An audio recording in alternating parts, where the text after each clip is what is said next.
Oi,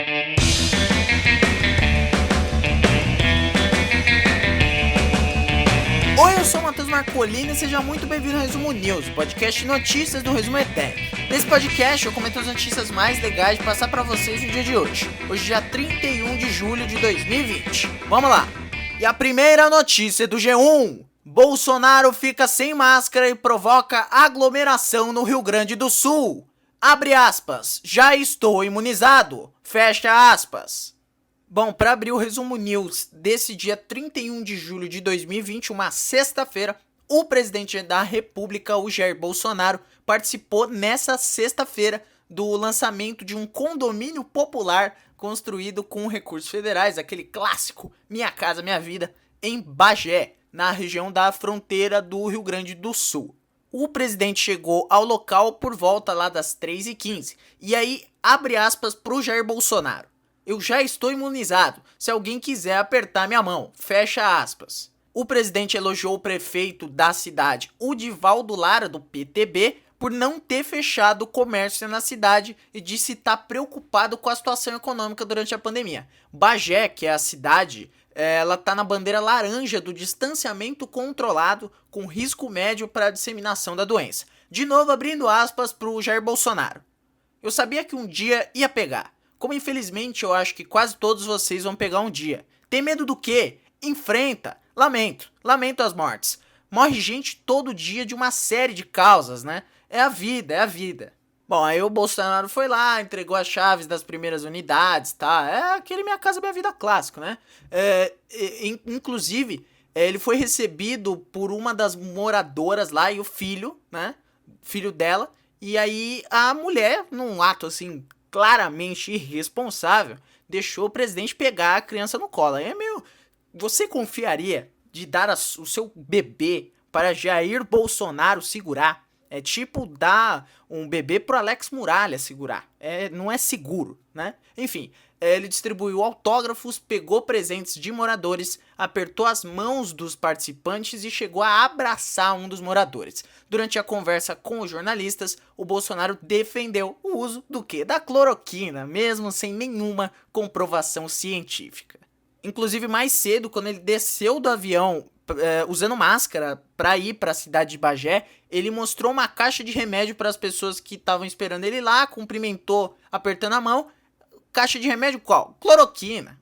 Enfim, o homem é absolutamente irresponsável, não tem nenhum decoro para ser presidente da República, mas eu queria só fazer um esclarecimento aqui, eu não tenho nada contra o Alex Muralha, eu adoro o Alex Muralha, foi só uma piada, Alex Muralha, se você estiver escutando, peço desculpas, não quis lhe ofender, mas o Bolsonaro sim eu quero ofender, o Bolsonaro é um irresponsável. A próxima notícia do UOL. Einstein erra 26 testes de Covid do Red Bull para jogo com o Corinthians. Bom, essa notícia é do blog do Rodrigo Matos, jornalista do UOL, e diz que o hospital Albert Einstein, né, eu não falo aí essas línguas estranhas, ele errou os resultados de 26 testes para coronavírus feitos com os jogadores e o staff do Red Bull Bragantino antes do jogo contra o Corinthians pelas quartas de final do Paulista, que rolou ontem, né?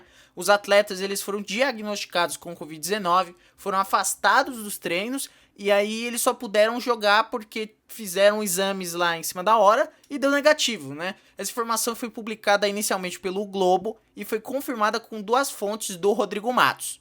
E aí o laboratório confirmou que houve aí divergência nos testes do Bragantino porque teve problemas num reagente que usaram para fazer o teste, né? Inclusive, o Albert Einstein é o laboratório responsável pelos exames de coronavírus para o brasileiro da Série A e para o paulista. Então, esse mesmo hospital que errou nesse momento, ele vai fornecer os exames para a volta do Campeonato Brasileiro da Série A, né?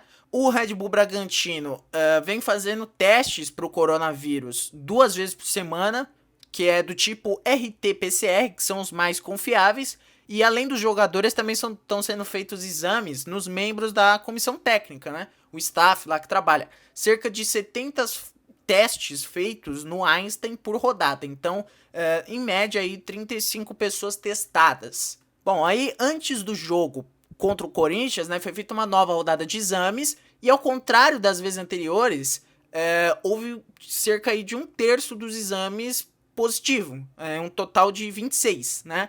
E desses que tiveram resultado positivo, foram 13 atletas e membros de comissão técnica. Um total aí de 7 titulares que jogariam contra o Corinthians teve análise com um positivo para a Covid-19. Outras 13 pessoas eram do pessoal e do staff de estádios, né, do CT, pessoal que trabalha no clube. Então, só para explicar mais ou menos o que aconteceu. Eles testaram durante a semana, deu positivo para corona, então eles não poderiam treinar durante esse período, eles ficaram alguns dias sem treinar. Aí eles fizeram de novo teste muito perto do jogo, deu negativo, então o teste anterior tinha dado um falso positivo, não era realmente positivo, eles não estavam com coronavírus, e aí acaba que prejudica um pouco a preparação do clube, porque os titulares não puderam treinar, porque eles estavam diagnosticados com coronavírus que na verdade eles não tinham. E aí é complicado, por quê? Porque não dá pra gente pegar essa notícia e falar, pô, tá favorecendo o clube X, clube Y. Na verdade é pra questionar, será que realmente era o momento de estar voltando o futebol no Brasil? Já voltou no Rio faz um mês, né? Mas era o momento de voltar o futebol aqui em São Paulo? A próxima notícia do portal Terra. Impacto da Covid-19 será sentido pelas próximas décadas, diz OMS. Bom, a pandemia do novo coronavírus é um tipo de tragédia cujos efeitos vão permanecer por um longo período no futuro, disse aí o Tedros Adhanom, o diretor-geral da OMS, da Organização Mundial da Saúde. Vou abrir aspas para ele. A pandemia é uma crise de saúde pública que ocorre uma vez a cada século, e seus efeitos serão sentidos pelas próximas décadas. É a 6ª vez que uma emergência de saúde global é declarada pelo Regulamento Sanitário Internacional, mas essa é facilmente a mais grave.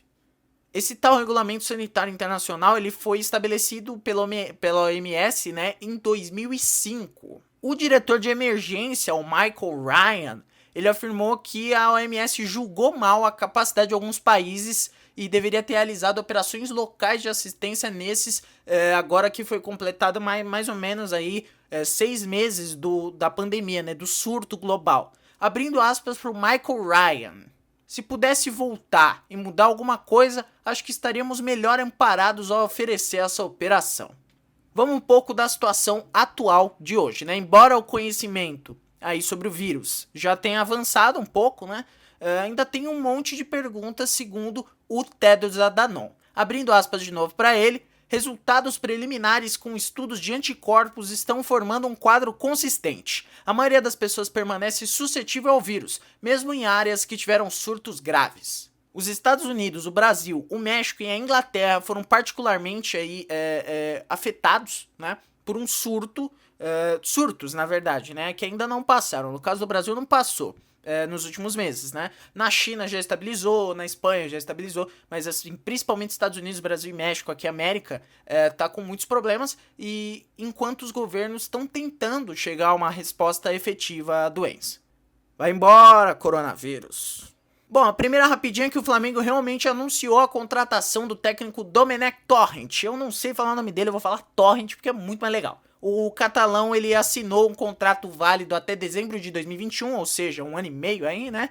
E chega ao Rio de Janeiro, segunda-feira, ao lado de 3 auxiliares e dos dirigentes Marcos Braz e Bruno Spindel. Ele, que era ex-auxiliar do Guardiola. Bom, outra rapidinha é que o Alan Parker, o diretor de O Expresso da Meia-Noite, Mississippi em Chamas e outras obras do cinema, morreu aos 76 anos. Segundo a imprensa internacional, o Parker morreu na manhã dessa sexta em Londres. Em comunicado, a família afirmou que o Parker morreu após sofrer danos de uma doença, mas não falaram qual doença.